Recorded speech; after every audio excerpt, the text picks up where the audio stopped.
Allen Tagwa. IT ako pero nakapag-graphics ako. Wala akong cert. Nag-a-apply ako, nag-actual sketch kami. Alam kong may palag ako, sabi ng HR, dahil hindi ko kurso at wala man lang cert.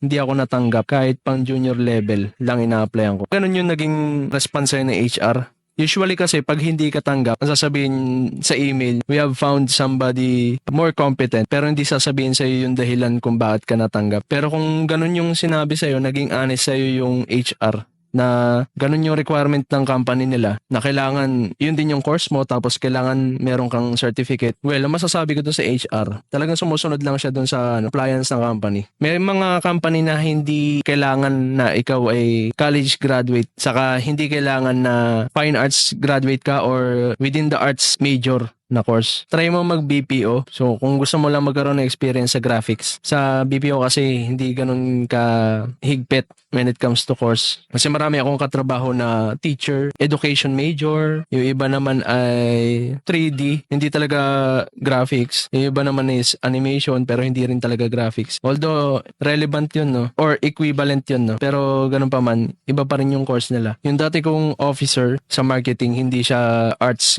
graduate or arts major, ano siya, education. Parang sinunod niya lang ata yung magulang niya. Kasi uso yun noon eh. Susundin mo yung magulang mo, tapos pag kaya mo nang paaralin yung sarili mo, o kaya ayaw mo talaga ng ginagawa mo, saka ka na lang magbabago ng